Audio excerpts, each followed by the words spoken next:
We'd like to offer a warm welcome today to Wesley United Methodist Church. Thank you all for being here. This is a real special time. My name is Matt White. I'm the new pastor here. I started here in July, and I want to thank all of the people from Wisconsin for bringing the cool weather here. So thank you for bringing it here this morning, but we're going to have a great time today. Want to let you know that each week we have something called Coffee with Friends, and it has been from 8 until 10 on Thursdays, but it's going to be now moved from, it'll be from 9 to 11. So starting next week, it will be from 9 to 11. And we're looking forward to a very special time together today. And I want to introduce Josh Bodden. He's going to be sharing a few things and then making another introduction. Thanks, Matt. Thank you. Hey, again, welcome everybody. It is so good to have you with us. If you walked, there's more coffee coming. So if during our presentation you need to get up and get a cup of coffee, you're welcome to do so. In the back of the room, you might have seen a table set up with Marco Island Downsizing Solutions. It's a really great company. They're there to talk to you. They've got some interesting ways to help people during transitions in their life. So stop by and speak with them. And thanks to Gene Choka and everybody who's done our snacks. We appreciate you. And thank you, Dr. Paul, for being here today. Dr. Paul has a phenomenal resume. Check him out online. It's too long for me to share with you now. But what I can share with you is this man has an amazing heart. He does everything that he does for this person that he has in mind, this envisioned person, and he'll probably mention that for you. But I really have met few who are so medically and scientifically abled and have as big of a heart and are able to relate to people like you. So thanks for being you, Paul. It's good to know you, and we're excited to hear what you have to say. Thank you, Paul. Okay, good morning, everyone. I always feel a little bit nervous when I'm on an altar, in front of an altar with a crucifix behind me, so it's definitely not worthy of that. So I'm Paul Nussbaum. It's a pleasure to be here with you today. We're going to talk about some very interesting things that primarily deal with you, okay? So if that's not exciting for you, then you've got a real problem, all right? Because it's about you. There's nothing more important than that, right? Before I get started, I want to thank Pastor White, certainly Josh. Those are very kind words. The only thing I would change, Josh, in your wonderful introduction is that if I have a big heart, I'd like to hear I have a big brain. It ain't the heart. And Gene, wherever you are, thanks. And everybody at Wesley Methodist Church has just been very kind to me over the years in working with some programs like the Dementia Respite Program. I'll tell you a funny story. My wife and I have been married, I think, roughly 37 years. She was a Methodist, and I'm a Catholic. Father Chuck back there checking me out here. And so when I got married young, and she had a wonderful grandfather. And he took me aside and he said, "You know what?" And I said, "What's that, Grandpa?" He said, "She's taking a step backwards." So that's a funny line I'll never forget. So hopefully not. But anyway, it's a real pleasure to be here with you today. Now, just a very little bit about me. I went to school a very long time to learn about the human brain, the single greatest, most magnificent miracle ever designed in the history of this or any universe. We have 50-some minutes to talk about it today, okay? And I've always been interested in human behavior and then how to age successfully, okay? And part of why you're here today, my guess, is you want to learn about this, but part of it also is maybe some underlying thoughts, maybe concerns, too much a word. But, you know, as we get older, we start thinking about these things, and we should start thinking about health and these kind of things when we're very young, because the key to being healthy when you're older is to be healthy when you're younger, okay? This is how you can get a hold of me should you need to do that. All the information that I provide on my website and all my social media stuff is free, okay? So today I just posted a 1-minute, I call it a brain health moment on YouTube that you can subscribe to. That means free, and it has to do with travel, and travel is very good for the brain because it forces your brain to engage in new and complicated pursuits, okay?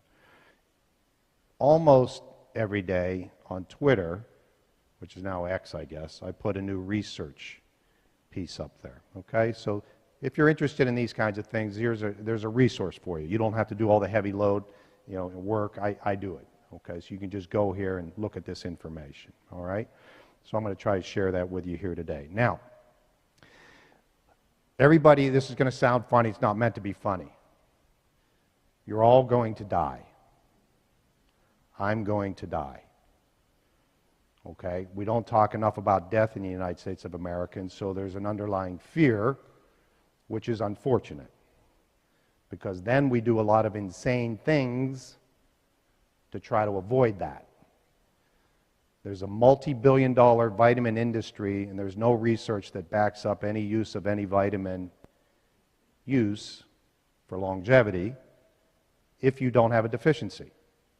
Now, I'm not going to embarrass you, but most of you would raise your hands if I'd ask who's taking a vitamin. Then I would ask the question, do you know if you have a deficiency?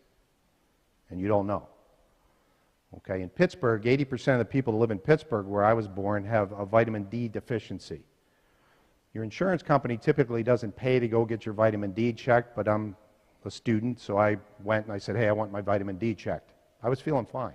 I had a vitamin D deficiency in Pittsburgh. No sunlight. So they gave me these horse pills, right as big as me, to take. And I came back down to Florida, and I walked the beach a lot.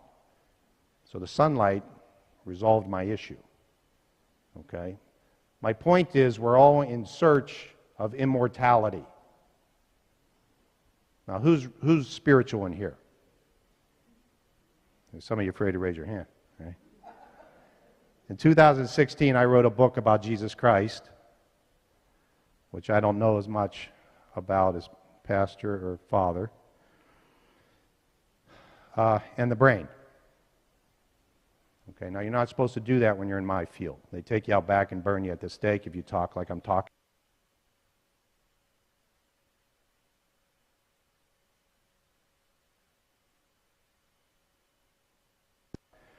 I'm a man that came from the medical field. All right, and what I discovered after 30 years, the answers aren't there. You don't look to the medical field to get the answers that I think you want to get. And so the only place I thought to look was to Jesus and to the Bible. So I went and I opened it up and I started studying. Now this guy, Christ, he talked about anxiety. You know that? He did. And what did he say, Pastor, about anxiety? What did he tell us? Don't be anxious, right? Cast all your cares on him. Do not live in fear. Okay. Now you might say that's nonsense. That's fair. That's a fair argument. My point is, stuff was laid out for us thousands of years ago in terms of health. So the reason I say that is, part of the conversation here today is I will tell you some things to do. At the end of the day, the thing we don't talk enough about from medicine is it begins right between your ears. And the thought you have about yourself is the blueprint for the rest of your body. You understand? That's why I said my little funny thing with Josh. It ain't the heart. It's the brain. It carries the blueprint for the rest of the body in terms of what the bodies can do. One of the most important things that happens from research if I'm diagnosed with cancer is the first couple of seconds after I'm diagnosed with that, after I'm told I have cancer, it's critically important how my brain processes that in terms of my ability to survive. If you're interested in longevity, which I think you are, which is why you're here, personality is probably the most important thing. It's not diet, it's not physical exercise, they're very important. It's not socialization, very important.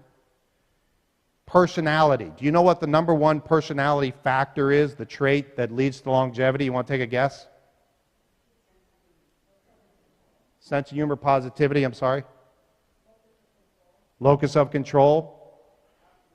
Optimism. Those are all really good guesses and really important. The number one thing that you got to have for longevity, research bears this out, is conscientiousness.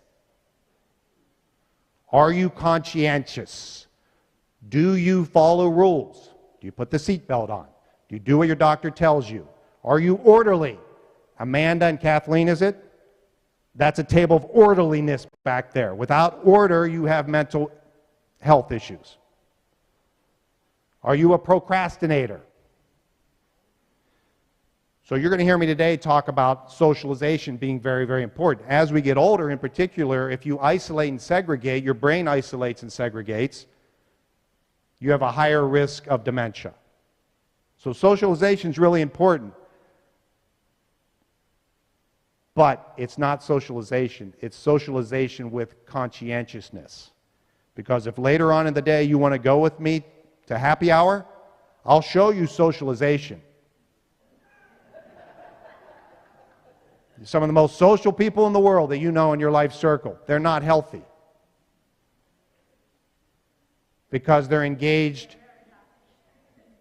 Artificially, they're very happy. In terms of longevity now is all I'm talking about. They're making bad decisions. They're not conscientious. Now, I'm not advocating you to be a robot and not ever have any fun. That's not the point. But this is what research bears out, okay? It's not my opinion. You don't have to follow anything I say here today, but I'm going to give you research-based information, okay? So making good decisions, being orderly, being on time, that's the personality trait that leads to longevity, okay? Time and time again. So those are interesting things. Being married is good for longevity. It's less important for females than men. A female who's single does pretty well. Almost as well as a female who's happily married. A man who's single doesn't do so well. No kidding, oh boy. A man who's divorced doesn't do so well. A man who's a widower doesn't do a lot of health issues. Women seem to be a bit more resilient with that, okay? Being happy in what you do professionally leads to longevity. Nothing I just said to you is medical. There's no pill for a happy marriage, okay? And it's kind of the stuff Jesus talked about a long time ago, all right? And so be thinking about that as we move forward here. You're not going to go to CVS and find the magic potion. Okay? It's within your ears. It's within you. And you were granted that. Now, whether you take advantage of it and use it is your thing. Okay? All right, just some ways that you can, again, gather some free information. All right? So my thing, that's kind of my swoosh right there, okay? I've trademarked a brain health lifestyle. This is nothing new. This is what Grandma taught you, you know? And we know in this country that when you do these kinds of things, and you look at that pie, we've always talked about its impact on the heart.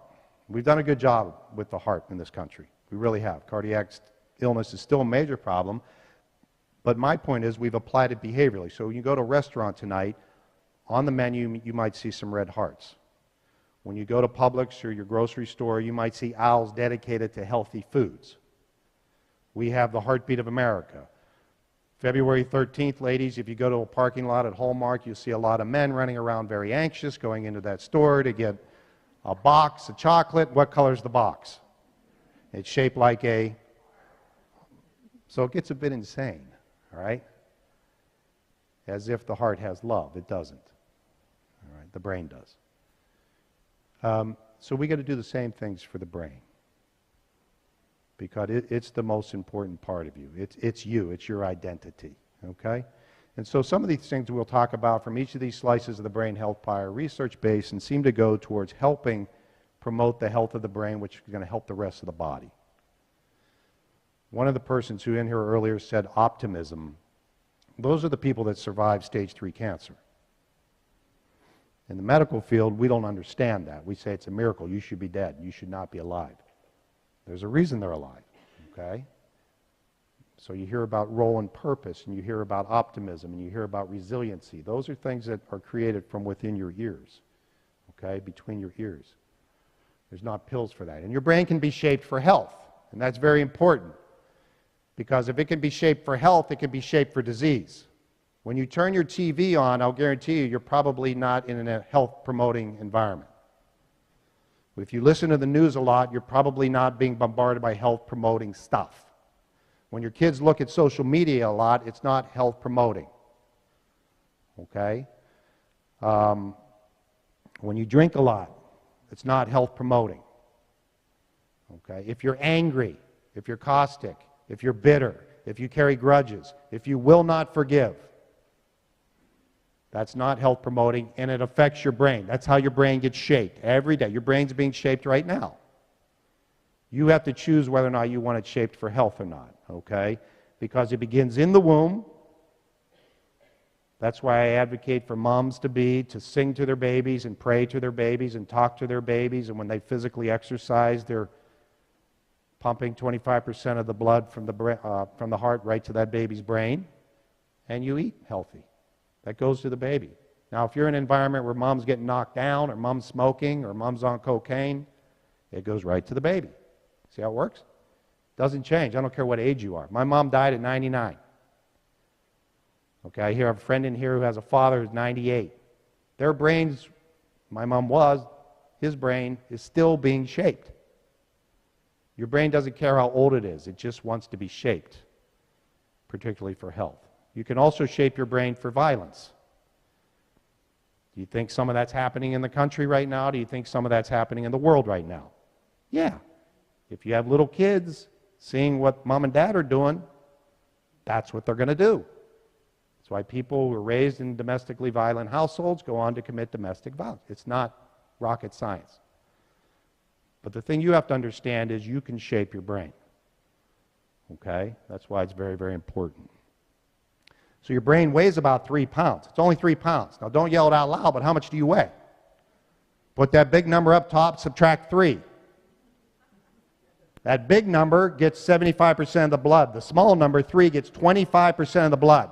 Every time your heart beats, 25% is going to the brain. That's called market share. That's a big number. Okay? Very narcissistic part of you.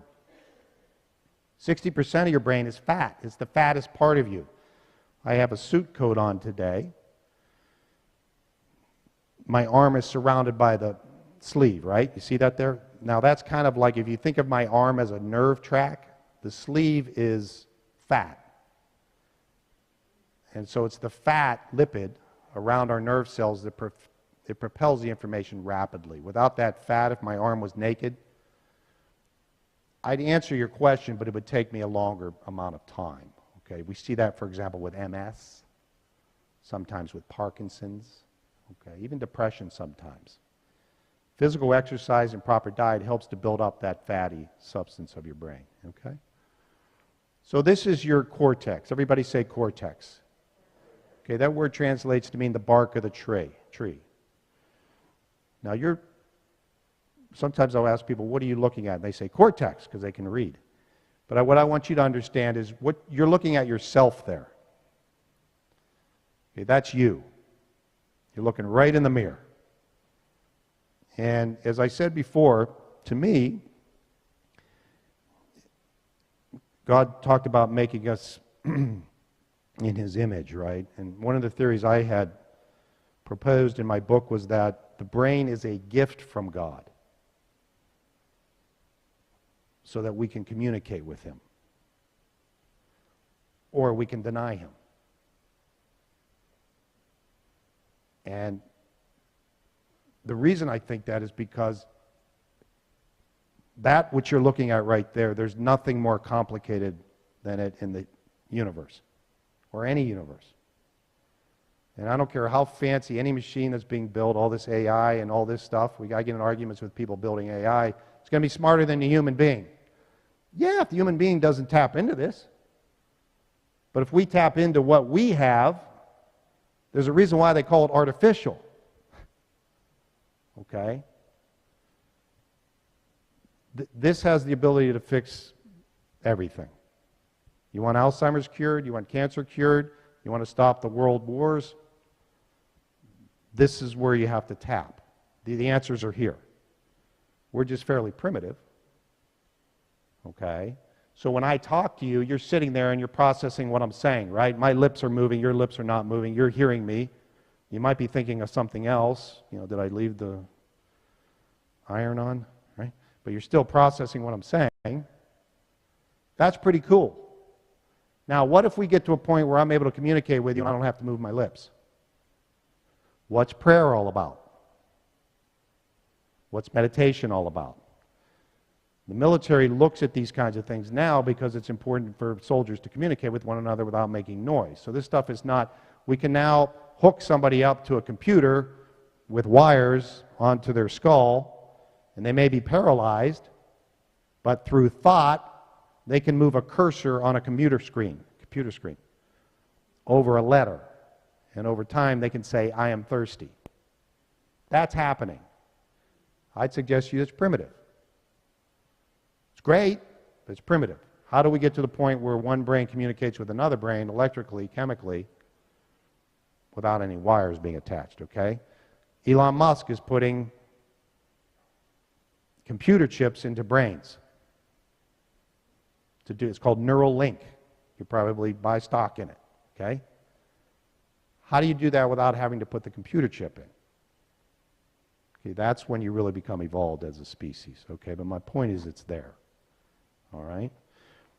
You have the ability to create yourself, to lead yourself to a hypertense situation. You have the ability to put yourself into a panic state. You have that ability. You have the ability to make yourself very angry. Okay? So you must have the ability to go the other way. And if you have the ability to go the other way, theoretically, at least it makes sense, you have the ability to increase your immune system. You have the ability to increase your T cell proliferation, which helps to fight off against disease. You have the ability. Okay? Just because we don't know how doesn't mean you don't have the ability. All right? So here's, you actually see in the back of your brain, your eyes are up here, looking over there. The brain evolved from the back to the front. So the spinal cord comes up into the brain stem. The occipital lobe is where you see. The parietal lobe, a bit bigger in Einstein's brain than the rest of us. That helps you get around in the world, helps you appreciate space and size and, you know, Google Maps right there. When you get lost, the parietal lobe is not doing its job. The temporal lobe, very important for hearing. It's where your ears are, right? But it's also really important for memory and new learning. Memory and new learning. Your autobiography, your life story is right there. It's kind of prone to seizures. You may have heard of temporal lobe epilepsy. I have a sibling with temporal lobe epilepsy. A lot of times we don't know what causes it. But the temporal lobe fires electrically abnormally, and it causes problems, okay? Treatable. Your frontal lobe is the most interesting part of you. So when you're at your happy hour later and somebody says to you, tell me something about yourself, you say, well, the frontal lobe is the most important or interesting part of me. You know, see how that goes, right? Because it is, because it does so much for you. You can lose, it's the biggest part of your brain. It's the youngest, because it evolved most recently. It's what separates us from other mammals and other animals. You can lose your frontal lobe. We can literally take it out. We used to do that, barbaric sort of thing. And your IQ won't change. So your intelligence won't change. But you won't be able to organize. So you're going to need Amanda and Kathleen, really. You're not going to be able to structure. You're not going to be able to plan. You did a lot of planning to get here today. Probably subconscious, but you did. You knew it was 10 o'clock. Got to do this, this, and this. I got here. Got to know where Wesley Church is. Here I am. Right? And if somebody was nudging you along the way, they're your frontal lobe. Okay? It's also where your personality is. So we talked about conscientiousness earlier. Okay? That you can work on. But this is, you know, an area of your brain that kind of leads to things like depression and mania. You know what mania is? You're too driven, too fast. If you have both, it's called bipolar disorder, two poles, depression, sadness, and mania, too driven. Most of you probably felt a bit depressed. I heard Josh yelling, we got more caffeine back there. That's caffeine, that's a stimulant. It's kind of kicking you in a little bit, right? I always joke around just to show you how your brain can be shaped for health. I always tell the sponsors of talks, don't put any coffee out. Watch the irritability index go real high, real fast, all right? Schizophrenia, attention deficit disorder, hyperactivity. These are descriptions of behavior. I don't want you to think that you can reach in and touch attention deficits. And we're not. It's a description of behavior. So on certain days, we all have depression. It doesn't have to be clinical, but you just kind of feel blah. On some days, man, get out of my way. I'm driven here. Some days I don't pay as much attention. Okay, we all experience this. I don't want you to think they're the ones that are mentally ill. Everybody here at Wesley Church are normal. It doesn't work that way. We're all on a continuum. I have obsessive compulsive features. Okay? The D word, disorder, is when those obsessive compulsive features get in the way of your ability to function. Most of the people in Marco, my guess is, have obsessive compulsive features. You're successful people. Okay? That's how it happens. You want your pilot to have obsessive compulsive features. Okay? Those are successful people. Right? You understand? Okay. Head injury. I was involved in the NFL concussion lawsuit litigation thing. So the movie Concussion, I worked with those doctors. There's some interesting stories around that. The doctors that were going against the NFL had to move. They were kind of being chased out of their place of work. But it's very interesting. And with traumatic brain injury, the brain sits in the liquid medium inside a skull, right? So when the skull moves, either from contact or a car accident, it moves in the liquid and it smacks the skull. And the front part of your skull is very rugged. So with traumatic brain injury, oftentimes the front part of the brain gets damaged. You can see it on a scan, okay? And so what do you get? You get personality change, all right? And you get attention problems and some memory problems, and that's why, okay? So traumatic brain injury is a pretty significant thing. Particularly as we get older, we fall. So two things that I would say to you about yourself, although you're very functional, but if you have loved ones who are older, they're going to fall by their bed or by the bathroom. That's where they're going to fall, okay? So think about that in terms of lighting and padding, bars to, support bars and rails and those kinds of things. That's where the fall's likely going to happen. An older adult falls. If my brain gets hit by a ball, we're at risk for a bleed in the brain. That's a hemorrhage. And that's very dangerous because those symptoms can come on slowly. Yeah, I'm fine. Next 24 hours, I got a little bit of a headache. It gets more serious. Then they rush me to the hospital and they discover I have a brain bleed. But sometimes the bleed gets down around my brain stem where I have respiration, I breathe, and that causes death. Okay, so as we get older, a little falls are really serious, all right, particularly for the head. So underneath your cortex, which is sometimes called the gray matter, where we think consciously, you have a number of older structures called the subcortex, so-called because it sits under the cortex. A lot of what's called white matter, see how it looks white? Those are bridges. Now, Jolly Bridge is important, right, because it gets us from A to B, correct? I forget the name of the other bridge, but bridges are important. They get us from A to B. So bridges are important in the brain because it helps different areas of your cortex, the gray matter, get connected. Women have more bridges than men. So women use more areas of their brain than men. Okay? Women seem to be nodding very affirmatively as if they knew that already. I don't know. This bridge here, called the corpus callosum, looks like a C almost. That connects the two sides of the brain, the right and left. Bigger in women than in men.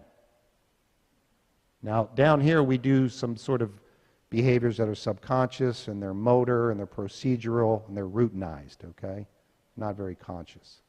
You did it today when you got up, you got dressed, and you drove your car, and you got here. It was all subconscious, all right? Whenever you get in a car and you drive, and you say, what just happened? How did I get from point A to B? That's, you know how to drive. Your brain's doing it, but you weren't conscious of yourself doing it, okay? That's what I'm talking about. Diseases down here like Parkinson's, MS, kind of motor, Huntington's is a specific motor disorder. Alzheimer's hits more up here.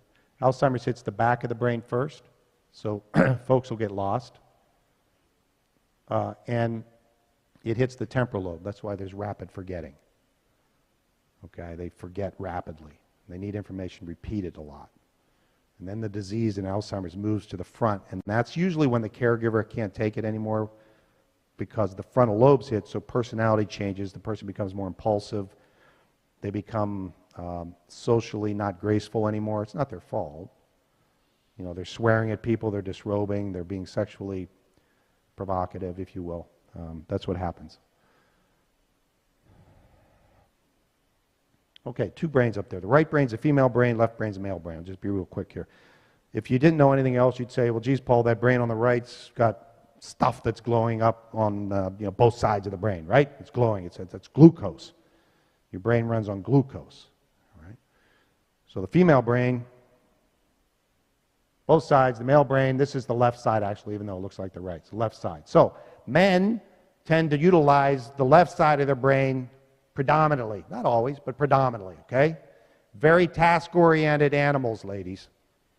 Those male guys in your life, okay? Give them a list, they'll be fine. All right? Have them go do A, B, C, and D. They come back, pat them on the head, they'll go do A, B, C, D again for you, okay? Ladies, and this is all with communication.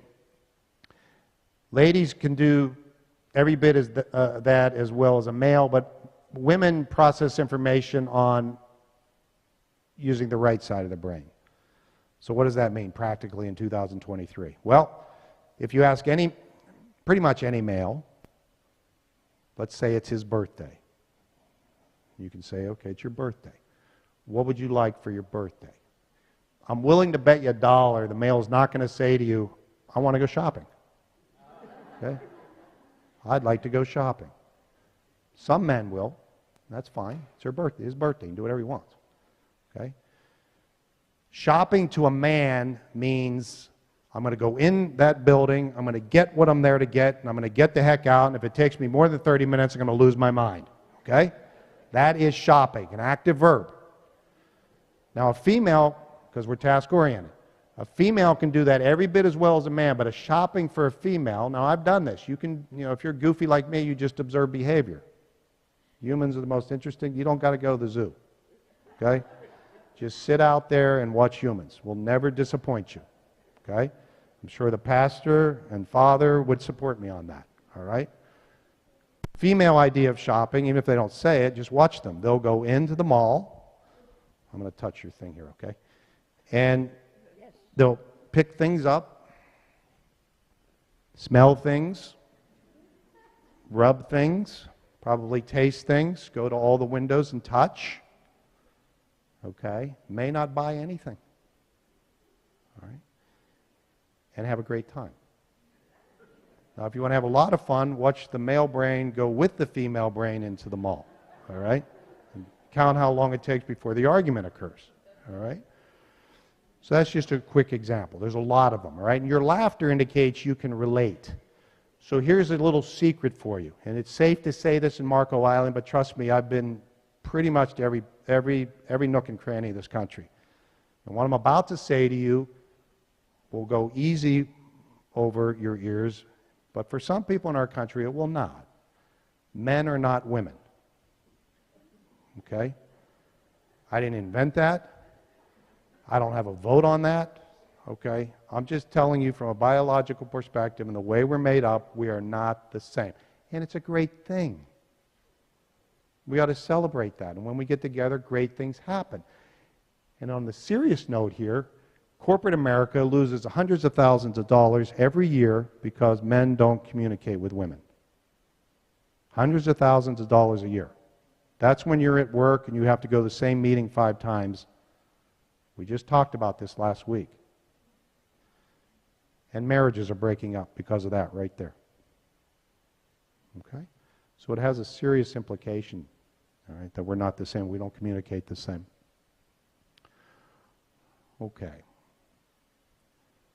Just a quick look here. You might be interested in this. This is your brain, a young brain. When we in the field look at scans, we're looking at a couple things, okay? Here's your nose, your eyes are up here. There's the corpus callosum, right? The bridge, bigger in females than in men. What we look for is the size of these sort of black lines. Those are spaces. Technically, they're called sulci. We're looking for the size of those in between the mountains. The mountains are called gyri. Mountains are the brain cells. Okay, so those are nice and thin. See those valleys are nice and thin. Over here now we're looking, you see that thin line right there? That's a fluid-filled sac. It's filled up with cerebral spinal fluid. Now, it's nice and thin, isn't it? It's physics. If that fluid-filled sac is nice and thin, it tells you the cells on each side of it are what? Robust, right? Pretty healthy. Okay? So that's what radiologists look for. That's what I would look for if I saw your scan. How large are these ventricles? It's nice and thin. How large are the sulci? Nice and thin. That's Alzheimer's. Okay? There's atrophy, non-nurturing, shrinking of the brain. By the time the brain looks like this, you don't need a scan. A scan is very invasive. It's hard to go through if you've ever been through it, let alone be older and confused. Okay? Some people think, I'll go get a scan, I'll know if I have Alzheimer's. No, you won't. Okay? It doesn't help that much. But in this case, I can tell you this brain already has a lot of behavioral problems and cognitive problems, so you would know. But you can see the difference there. Just in there's tremendous shrinkage of the cells, so those valleys are a lot larger. Back here in the posterior part of the brain, there's almost not much brain cells left. This is just a slide to make you understand that you have literally thousands of miles of blood vessels in your brain coming up from your carotids and in the back of your neck called the vertebral system. Anytime that we have a disruption in blood flow from the heart, it's going to affect blood flow through the brain, correct? What we've discovered is that when you get to a certain age, what we used to think was Alzheimer's probably is not as you get older. Like if you're in your 80s and suddenly you go see the doctor because I'm having some cognitive problems, it's probably not Alzheimer's. It's probably a lot of what are called microbursts, if you will, of your blood vessels. You've got a lot of these little things, nothing major, nothing that's going to paralyze you on one side, but cumulatively, over time, you've been having a number of these smaller strokes, if you will, in the brain, in the blood vessels. And it can cause cognitive problems and some behavioral problems, okay? And so it's more of a vascular issue. It's a blood flow issue than it is Alzheimer's. This is just to give you, make you like you're looking at fireworks, and it's like, ooh, ah. That's a real picture of the white matter, of all the bridges in the brain. Just one picture, okay? So if each one of those lines is like propelling hundreds of thousands of bits of information in a nanosecond, you start to kind of appreciate you a little bit. I mean, that's the complexity. It's hard to even put into words what we're seeing here. All right? Just think of a word like imagination or consciousness. We believe now when your body is declared dead, the way medical science determines that, your brain stays alive for at least 3 hours. Okay? And so if you're like me and you read this kind of research, that's where people have experiences and you hear about the near death and the after death experiences. They come back to life, quote unquote. The brain's still processing. Okay? Not everything dies at the same second. So it's fascinating, all right? And that's where you get some of the heaven kind of discussions that are very, very interesting. Okay, everybody say hippocampus. Most important part of you. Is that the first time you've ever said that word? All right, who's the first time that you've ever said that word in your life? Oh, it's okay. All right. My point is the most important part of you, for some people and a lot of people, we don't even ever utter the word. Like how many of you have said elbow in your life? How about big toe? Okay, but not hippocampus. This is the structure. that generates new brain cells. In 1998, not that long ago, we didn't think the brain could generate new brain cells. Kind of a stupid theory. I mean, when you stand back and you think about it, okay, everything else can generate new or new cells, but your brain doesn't. So the idea was, you remember Spock, he wrote the book, you get what you get. When you come out of the womb, you got, the critical period of brain development is about 0 to 3, 0 to 5, and that's it, folks. At 6, it's all downhill. And we believed that. In 1998, we learned that the brain can generate new brain cells. The hippocampus is the area that can generate new brain cells. The hippocampus is the area that gets hit by Alzheimer's. The hippocampus is the area that gets hit by anxiety. If you're anxious, anybody in here ever been anxious? I'm the only one that's been anxious. All right. All right. Must be the Methodist people here, Pastor. They don't get anxious. The Catholics, we get anxious. That impacts your memory. Now, I work with the education system in the United States of America. They call me in, all right? Why do they call me in? Because when your little kids are walking into the schools, what's being shaped? Big toe? Brain. It's called learning. Now, you all remember when you took your math test or your licensure exam, whatever it was? Went something like this. All right, everybody sit down. Put everything under your desk. You're going to get 35 minutes, not 36. I see you looking at your neighbor. I'm going to wipe out your entire ancestry. Go. We've not set the brain up to succeed. Now, if we switch that and we say, and this is what I teach teachers and principals, just take 5 minutes. Teach a deep breathing exercise. These kids have studied. Give them credit. The brain has the information. Let them settle. Now let's start the exam. Okay? It's going to make a difference? I think so. So you go from an 84 to 92, and we're stupid enough in this country that we're going to pay you more at the federal level because you get a 92 versus an 84. And the kid's job may depend on that. See where I'm going? We just don't set the brain up very well. The other thing is, I know with my kids when they were growing up, they don't eat breakfast. Because we start school for some reason at a crazy hour. So my kid's running down to catch his bus with his pants around his ankles, okay, trying to get on the bus, and he didn't eat. Well, if you don't eat, your brain needs energy, all right?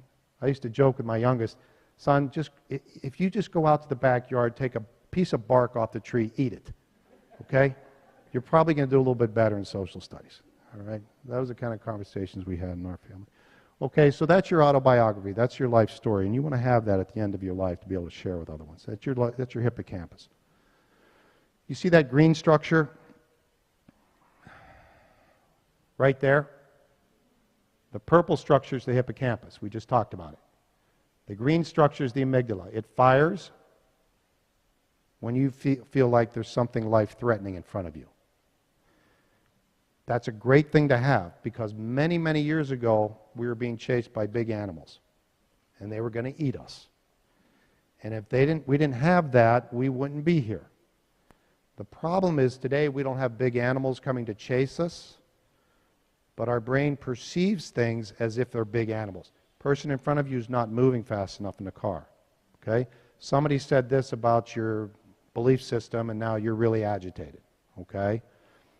My uncle or my brother said this about me, boom, boom, boom. You know the stories. That's the stuff that causes illness.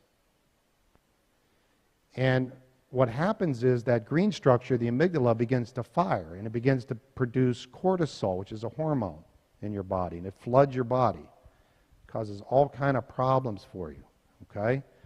You begin to produce neuroadrenaline, norepinephrine in your brain.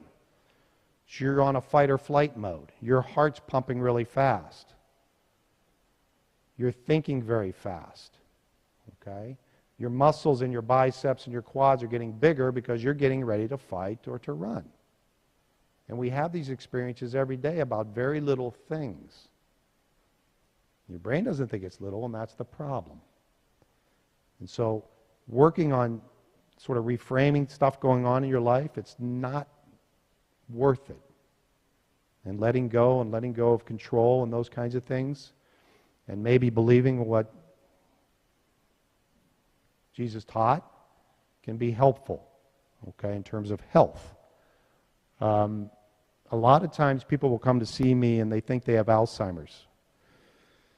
And I'll listen to them, and before I do anything with them, I'll get to a conclusion that you don't have Alzheimer's. And they're very concerned, so I say, I'll do an exam with you. It's expensive. But it's going to show you don't have Alzheimer's.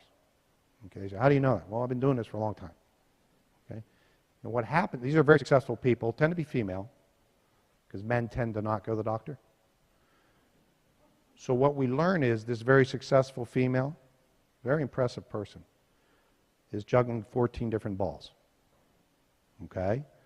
And they don't know how to juggle 5. So they're going to juggle 14. And they're stressed out of their minds, literally. And it's impacting their memory. They are forgetting, they are making mistakes, but it's not because of Alzheimer's, because they're not in balance, they're not in harmony. Now, so they find out they don't have Alzheimer's, so she's real happy. She says, that's great, I don't have Alzheimer's. No conversation about how am I going to change my lifestyle. Okay? So that's an important thing we can control, all right? Right there is a cure for you in terms of balance and harmony and those kinds of things. Okay, so I'm going to move on to helping you understand that when I talk about brain health, what I'm talking about is you building resilience in your brain. I'm talking about you creating more neural connections through what you do and how you think in your life. When you learn something, do you understand the basics of that is a neural connection? That's the only way you can learn. It's not rocket science. You're literally spawning new parts of your brain cells, reaching out to grab new information, bringing it in, and your brain adjusts physically. If your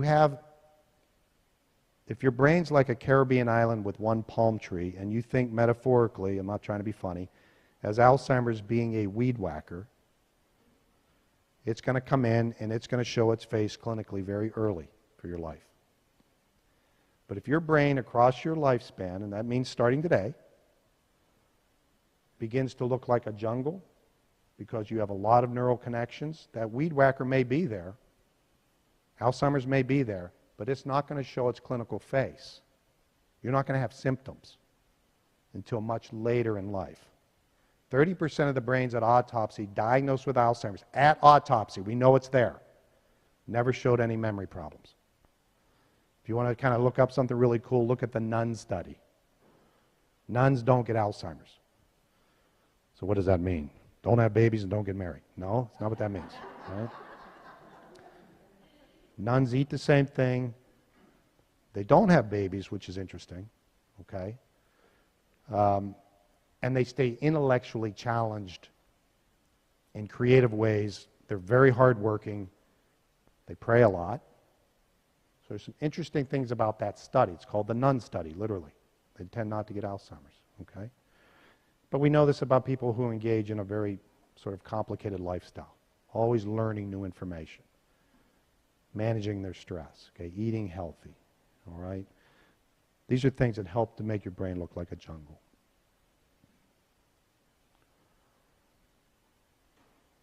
You know, we have environments we live in. We're fortunate to live in Marco, right? I hear people talking about blue zones. There's only one blue zone in the United States of America, okay? We like to think of Marcos, but you actually have to do things to live in a blue zone, okay? You just can't declare yourself, I'm a blue zone. And it's in San Diego, but Marco has the opportunity to be a blue zone, particularly if you permit yourself to have your own blue zone, okay? But when you compare what research tells us with a blue zone, and I was just in Europe, there's some spots over there where people live like 1,000 years, right? It's not medical, okay? So staying physically active, staying socially integrated, the Mediterranean diet is the best diet you can follow. You can look that up. Recent research indicates the MIND diet, M-I-N-D. That's a combination of the Mediterranean diet and the diet they use for people with heart disease. It's called the MIND diet. Similar stuff, plant-based, you don't eat the processed foods, okay? You're not going to like what I'm going to say to you right now, but I'm going to say it to you because it's research-based. How much alcohol should you drink daily? None. Okay? You're free to do whatever you want. All that research that I taught people even 10 years ago. 2 glasses of wine a day for a man, 4 to 6 ounces. 1 glass for a female, 4 to 6 ounces. Not 46 ounces. Is medicinal. The problem with that research is they didn't take into account that these folks were engaged in physical exercise and they were doing other things. They thought it was the alcohol. So you can look this up yourself at the Center for Disease Control, why not no alcohol. Very unpopular for me to say that, okay? Do I drink alcohol? I do. If you ever see me drinking 2 glasses of alcohol, that's a party. I'm not a big drinker, okay? But that's what research shows, okay? How many people eat processed foods? We all do. We're addicted to what? Sugar. It's okay to say that. So the one sort of rule of thumb I try to follow, and look, you guys are healthy, you're doing well. Just limit your poison. Limit the poison. I'm not telling you to get rid of the poison, because you ain't. You're addicted. Limit the poison. Okay? Economic stability, doing things that are novel and complex. Sunshine, we're lucky, right? Sunshine's a very powerful medicine. Sleep more and more becomes something, a center of topic in terms of all this. Sleeping properly, okay? A lot of people tell me they're on melatonin. If you're having a conversation about melatonin, the one thing I would suggest for you, talk to your doctor. Wear an eye mask first. Before you start taking melatonin, just put an eye mask, like Batman. Look like Batman when you go to sleep, okay? The darker, the more melatonin. The darker, the more melatonin. The more melatonin, the more drowsy you're going to get. So that's a natural. When you're out with sunlight, you're getting blue waves. That's what it's called, blue waves from the sunlight. So when you're walking on the beach, you're not going to be drowsy. You're going to be up. You're going to be amped up. That's what sunlight does. That's the circadian rhythm. In Pittsburgh, we didn't have that. We're all walking around drowsy. Okay? Literally. Minnesota, too. Yeah, that's the sunlight. Okay? Now, you look at that and compare it to what we lived through with COVID, which was the non-blue zone. COVID, we were isolated. Okay? We were eating unhealthy because we're sitting around in our house and it's easy to go to the refrigerator. There was a lot of stress. Financially, some of us were ruined. We didn't get out. We didn't experience the sunlight. There was some interesting research in terms of people that had no belief in God suddenly became more related to God during that time. So that was one of the good things. But churches were shutting down. Loneliness is as bad as smoking cigarettes. And the problem is, it's not something we admit. It's not like you're going to stand up and say, "Excuse me, Paul, I'm lonely. Everyone right here, lonely." That would be a good thing, but we don't do that. So what I'd suggest you is ask yourself first and then ask a loved one. Don't be afraid to ask the question, because you might save their life. Okay, loneliness is really a bad thing emotionally for teenagers and older adults.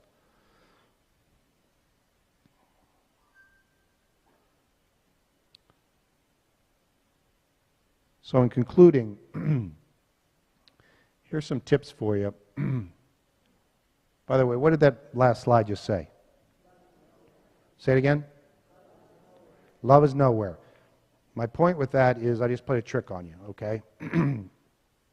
We're genetically wired to be negative. So if I would have asked you, "Hey, how many people in here are positive?" Everybody can raise their hand, right? I'm positive. I'm positive. No, you're not. You're negative.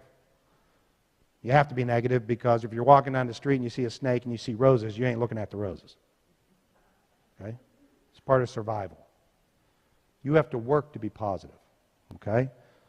So your first reaction, that subcortex, subconscious reaction, love is nowhere. Now, Father and the pastor will appreciate this. I was in an audience. The word instead of love was God. So I was the knucklehead that yelled out, "God is nowhere." You feel naked in front of an audience? That's the way I felt. What's it say? Say it again. No, say it again. Thank you. Love is now here. Okay? A little different. I gave you a couple minutes to process, to use your cortex there. The first thing you said was love is nowhere. Okay? And some people get mad. You got the letters are capitalized and all this. I said, you said it. I didn't. You can say whatever you wanted. Okay? So that's just interesting. So you got to work at being positive. All right? So in terms of socialization, people ask me all the time, I'm never going to retire. As long as God gives me the ability to think and to offer hope and to learn. And you may take that away from me. But until that happens, I'm not going to retire. If you want to retire, that's fine. Just have a reason for getting up each and every morning. And it doesn't have to be anything fancy. Amanda has a reason back there. Pastor has a reason. Chuck has a reason. My friends here have a reason. A lot of people and young ones don't know how to identify what the reason is. They're looking at money. Okay? How much does that job make? How much does that job make? No. There's a difference between resume and legacy. I'm a neuropsychologist and neuroscientist. That's not my legacy. My legacy is to provide hope to people. That's what I try to do. That's my legacy. My mother, before she died, they'd say, yeah, Mary Nussbaum, I knew her. Sat in the front row of the church and took care of a special needs child, my brother. Pretty good legacy, man. Not a bad legacy, you know. She was also a registered nurse. Think about that. Coming through 99, do the math. Weren't many women doing that kind of work. So that's legacy. That's what you want to work towards. Friendships and family networks. There's another F word that goes along with that, and that's forgiveness.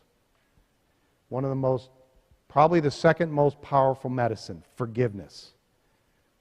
You get such a benefit, which is why it's so hard. Now, anybody in here carrying grudges? You and me, we're the only one carrying grudges. Okay. There's a wonderful mirror for your psychopathology. It's called Thanksgiving. You're all getting ready for Thanksgiving. Now we're looking at who's inviting who. Who invited Aunt Martha? Why she come? That brings out the family stuff. That's the tough stuff. Okay? Taking care of schizophrenia is not hard. Taking care of tension in the family is hard. Medically. Okay? Avoid loneliness. Make sure you ask about it. Physical activity, every time your heart beats, 25% goes to the brain. So we got to move. One of the things in the classrooms of the United States of America is, imagine if there weren't desks, there were stationary bikes. Okay? Kids are moving. That helps learning. They're not sitting still. Okay? As I tell kids, you have no learning cells in your buttocks. All right? We got to get up and move. Dance promotes brain health. Knitting and gardening. Aerobic exercise. Swimming. Anything that gets you moving, physically active. It's going to be very good for you. It can be a nice, gentle walk. It's okay. Just move. Don't be sedentary. It's a dangerous behavior. In terms of novel and complex behaviors, that's what's new and complicated for you. Humans will do what they like to do because they derive self-esteem from it, and it's not very effortful. That's why you do some of the same things. The things you stink at, whatever it is, the things you are not good at, go do. And over time, you're going to become more comfortable doing them. And when you say that, the only way you're becoming more comfortable is you're building up that jungle. That's the only way it happens. Okay? I can't eat with my left hand. Eat 100 times with your left hand. Tell me how you feel after the 100th time. Now you've just developed motor neural networks with your left hand. There's no reason we're not all ambidextrous. We just choose to be using one side of our body and one side of our brain.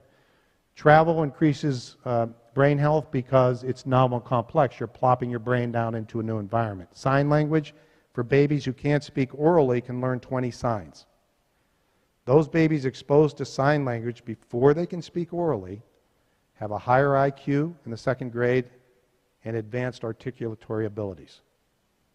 So sign language gets into the same system I'm using and you're using now, even for the deaf. Okay? The power of music and art. We use music to soothe ourselves. I mean, after 911, didn't we have concerts? Music can bring you to tears. Music will make you move, literally dance.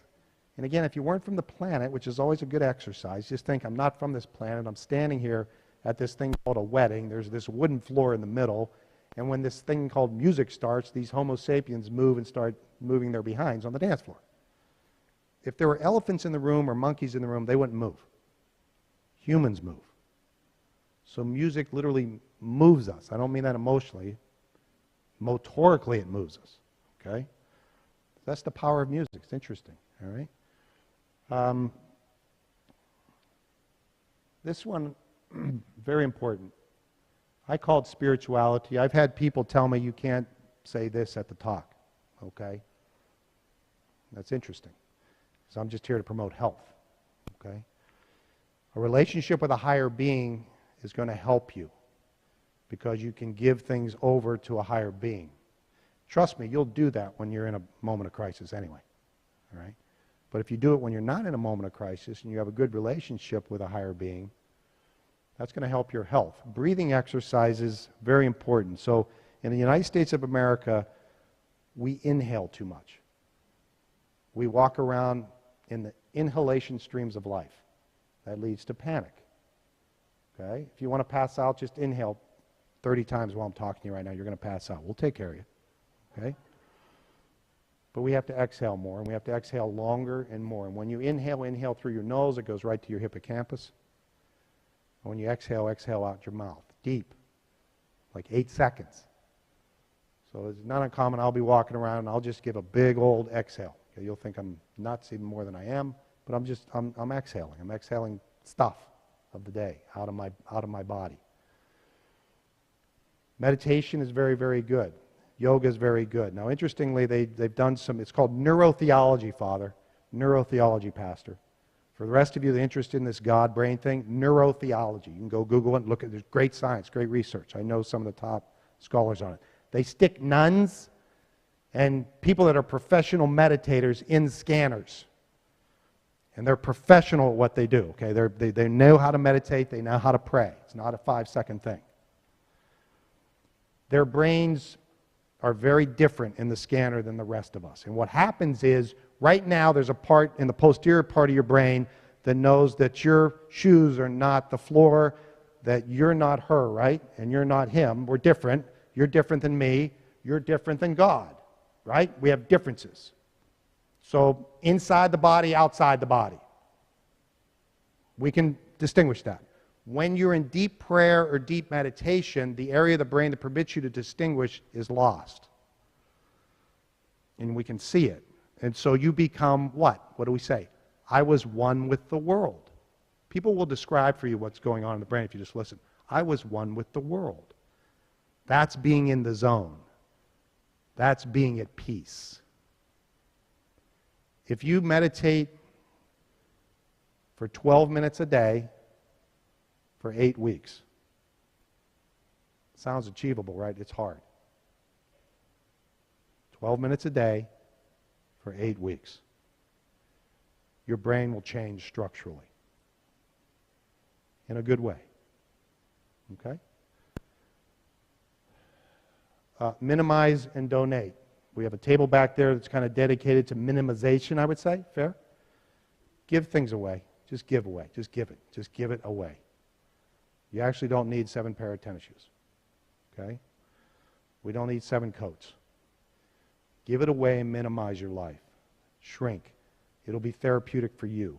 You're going to help somebody a whole lot, but I'm talking more for you at this point. Okay? Sleep is very, very important. So sleep hygiene, very, very important. Darker, a little cooler.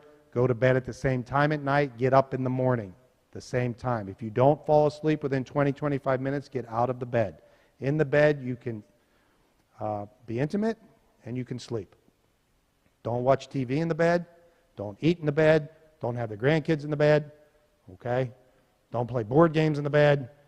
Keep your phone the heck away from the bed if you want proper sleep. 35 to 40 million Americans have sleep disorders. We're finding more and more that improper sleep, particularly deep sleep, over time leads to things like dementia. Okay? And I would suggest to you to power down. And the reason I think that is because a lot of what we're getting on our phones and TVs are very caustic, very unhealthy. All right? It's your choice, but if you power down, you can kind of choose what you process. So we know with nutrition, the Mediterranean diet is the best. The Mind diet is a combination of the Mediterranean plus what's called the DASH diet. We talked about that. That's for heart disease. We're going to eat processed foods, but try to really limit those. Those are just have no value at all. If it comes in a box or bag, it's not food. Okay?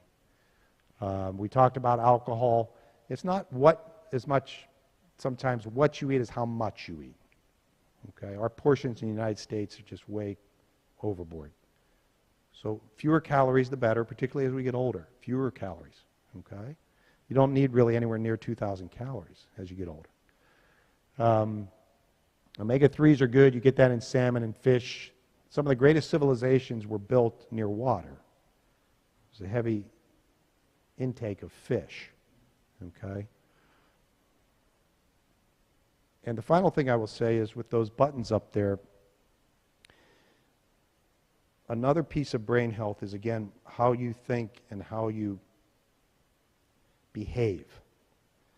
So when I say to you, I call it A-OK, being A-OK, acts of kindness and forgiveness and love and compassion and faith. Those are just words, right? You all get it. But when I say those words to you, I want you to understand there's neurochemistry behind those words. And it leads to a different state for your body and brain than anger, impatience, hostility, gossip, disbelief. So if you have a phone, one practical tip for you. You're going to use it. Every day, send out a kind message to someone. If you want double the benefit, double bonus points at the grocery store, send it to somebody who doesn't like you. Okay? And remember what we were taught by the guy on the cross. Okay? That can lead to health. All right? Divorce yourself from yourself. Divorce yourself from yourself. And humility will breed health for you. Okay? All right, I'm going to stop there so we have some time for questions. Thank you very much for your attention.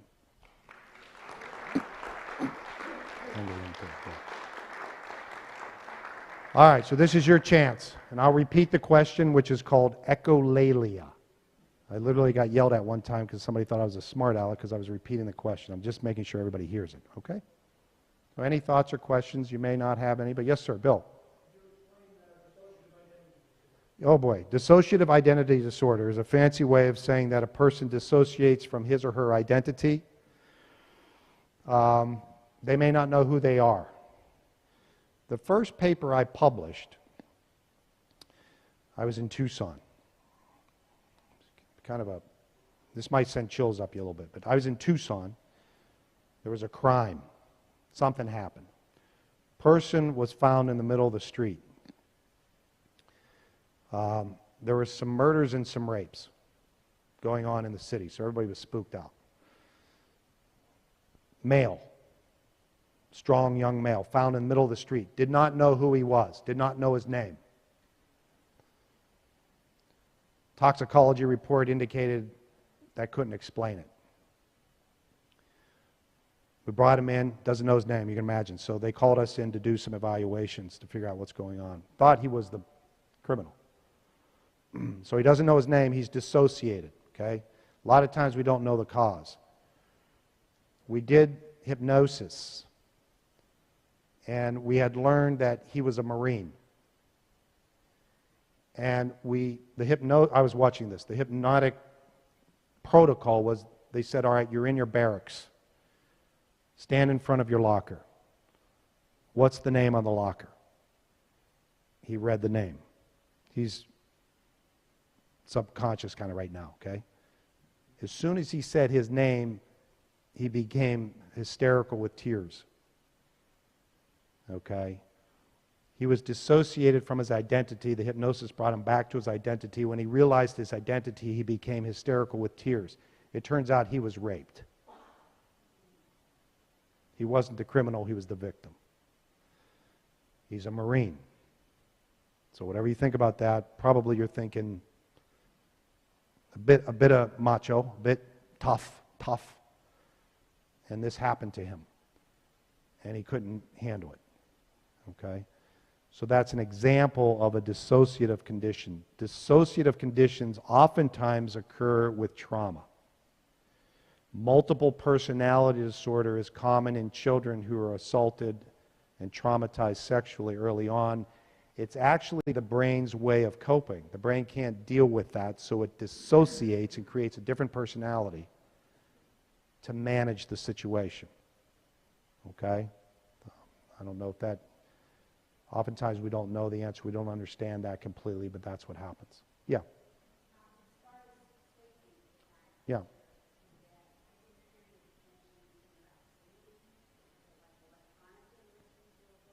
Yeah, so sleeping at night, I didn't mention reading. Don't read in bed. Don't have anything electronic in your bedroom. Yeah. That's a suggestion. You know, some people say, well, I need the white noise, that gets me to sleep, and that's fine. If you're sleeping, that's great. Most people are not. Most people in the United States of America, when our head hits the pillow, we're conditioned to what? Problem solve. Okay, that's when we start problem solving. Okay? And so it's, 20 years ago, it was nobody sleeping, we're all going to nap. And now we know more about sleep, and we know more about its importance. And there's 4 stages of sleep, 3 to 4 stages of sleep, and that deep sleep is one that you got to get to. We don't get as much of it as we get older naturally, but that's the one that seems to have biological import for us, particularly with regard to what we're talking about today. Okay? Yeah. Yeah.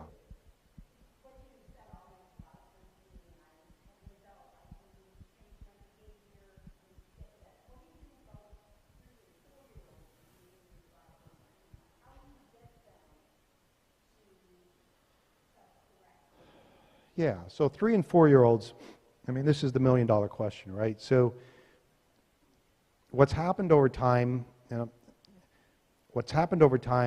I'm trying to be real careful right now. What's happened over time is that what used to be little Polly Nussbaum passing gas and pulling girls' hair as what a little boy does, is now Polly Nussbaum's diagnosed with attention deficit disorder and hyperactivity, okay? So part of it's a cultural influence that we want to diagnose stuff that's normal. Doesn't mean it's, what it means is as a parent, you're going to be burdened. You're going to have more patience. And it's easy when you leave here today, within 2 minutes, you will see 3 pharmacies, okay? They don't go out of business. Fast food doesn't go out of business. Las Vegas doesn't go out of business. Okay? Medicine, processed foods, gambling, not going out of business. So we have a way of reacting to these things, okay, that probably aren't proper. So look, a young brain is going to model an older brain. So the best way to get to a 3 or 4-year-old is to discipline, to provide structure, and to model good behavior. In some cases, the child may have an actual problem that they can't process, they can't learn. Those are the cases that deserve to be into the medical community, okay, for some help. The vast majority, in my opinion, don't. It's more a parenting, a lot of parents today want to be friends, okay? I'm not here to be, I'm not Mr. Parent, okay? I only had 3 sons. God knew I couldn't raise daughters, okay? But, I made it clear to my boys, and they'll tell you this, I'm not your friend, okay? Today, they're my best friends. I'm your father, okay? It's my job to give you news that you may not want to hear, okay? And to discipline you. One of the things we did in my household, and I'm not advocating this, but my kids still make fun of me, there were no sleepovers after, like, age 12. I was the only one in my community, Dr. Nussbaum's the meanest guy on the planet because he won't let his kids sleep over. Well, my response to that was, I know one thing that's not going on at the sleepover. You ain't sleeping. Okay, there's either stuff going on with girls, stuff going on with drugs, and I got good kids. And those are good kids over there too, but we were all 12, 13 at one point. And so that's an example of, and they thank me for that today. And I'm going to be very interested when their kids get to 12 or 13 to see what happens. But, and in some cases it got so bad where the parents were letting the kids party, okay, at the sleepover. So I just think it's good parenting. And I think we've gotten away from that a little bit for the wrong reasons. Yeah.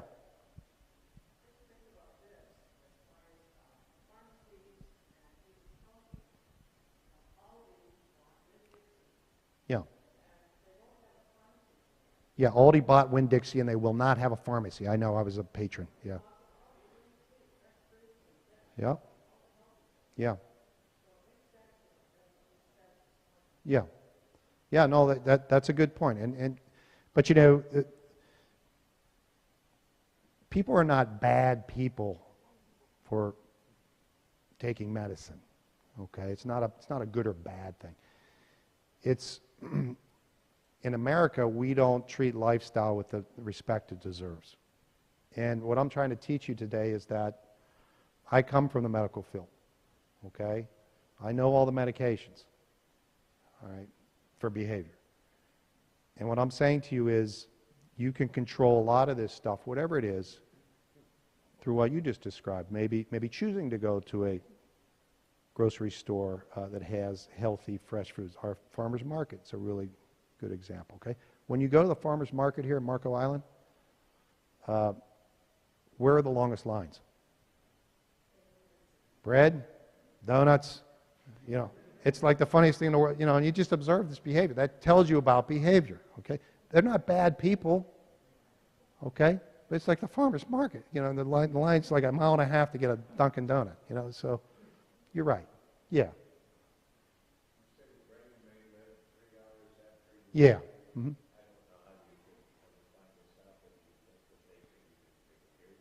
Yes, that's a great question. I'll tell you the way they found that out is there was a gentleman with seizure disorder who was in a study with electrodes all over himself. This was the published study. And he died on the table. And he was declared dead, and they had him hooked up just by chance because it was part of the study. And that's how they learned his brain was still operating at least 3 hours. Okay? Now, you just made a point. I read a couple of studies on, and thank you. This is a great point. When a loved one or a patient is unconscious, in a coma, medically induced or not, there's life or death issues going on, do I pull the plug and all that stuff, they're processing. And what they've learned is those patients that come back to life are able to recall what people were saying. Okay, they've even done studies where they've purposely said things to them, and once they come back to life, they may not be able to say who did it, but they have a conversation about what they were told. What's my point with that? Don't ever believe any medical know-it-all like me when they tell you, don't worry about it, they don't hear you anyway. They hear you. Okay? If you have somebody with late-stage Alzheimer's or Alzheimer's, it's true, they may not know your name, they may not know who you are per se, but there's different systems of the brain. There's an emotional system of the brain. I can feel you. Okay? I feel your presence. I feel a family member next to me that I've been with 30, 40, 50 years. The brain knows that. Okay? So be careful what you say all the right things, be as loving as you can be, and in some cases, it's okay. The medical doctor is not your boss. I'm not your. If you come see me, I'm not your boss. You're the boss. I'm your employee. Don't forget that relationship, okay? Yeah. Yeah. Yeah.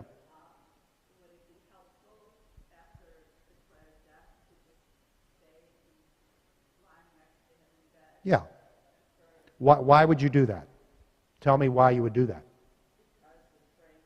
But why would you do that? Okay, so that sounds like it would be useful to you. Yeah. And in terms of him, I believe in God. I'm talking to you as a Christian right now, okay?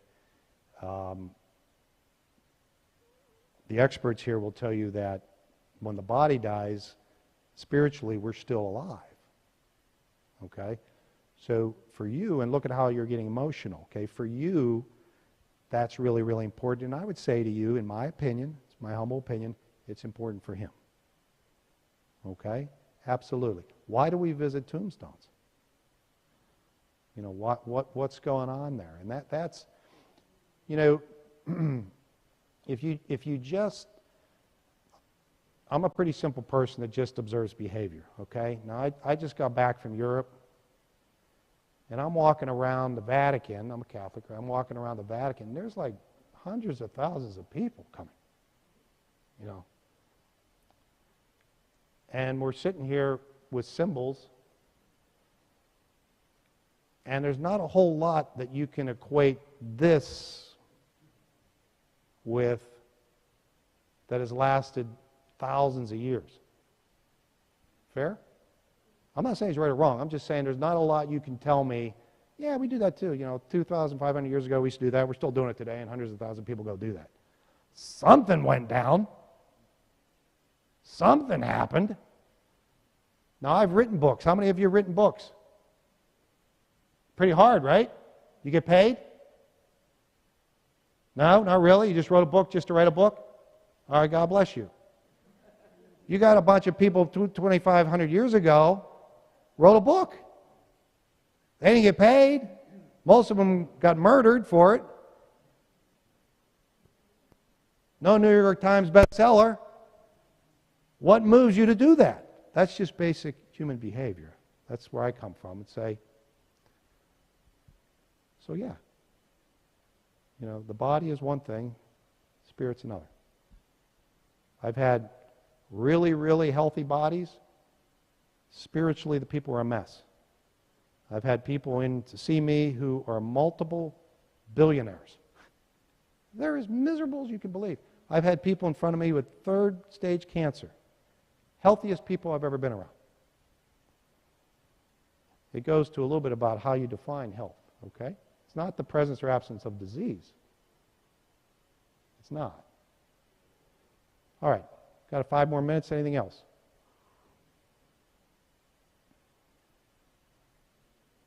I'm sorry? Yeah, I can't see the sunlight. Yeah, okay. Will you tell us about your published books and where would you get them? Yeah, so I'm not sure you want to get them, but on my website you can see it says Dr. Nussbaum's books. Okay, also on there I have, probably is even more valuable, is my recommended reading list. Some really cool books. There's a book, and it's just my interest. There's a book called The Scalpel and the Soul.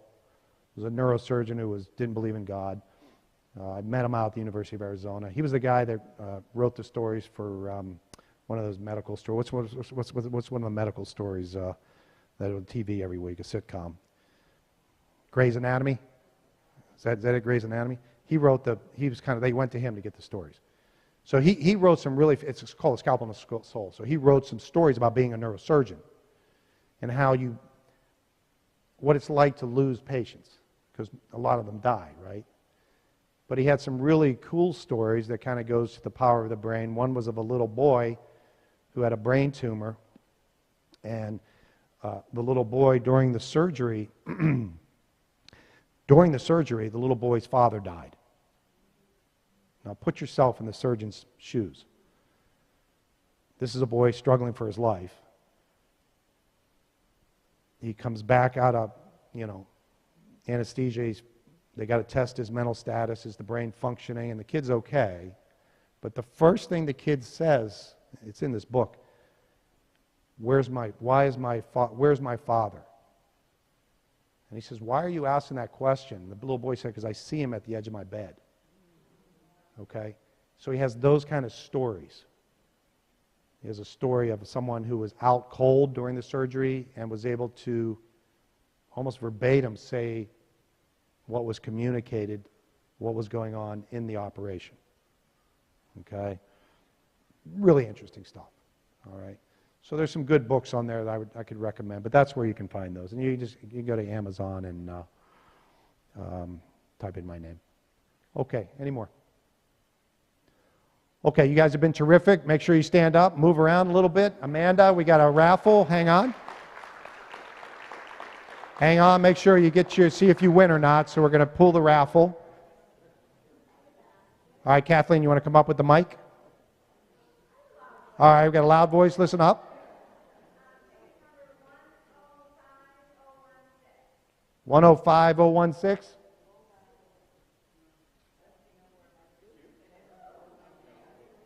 We got a winner?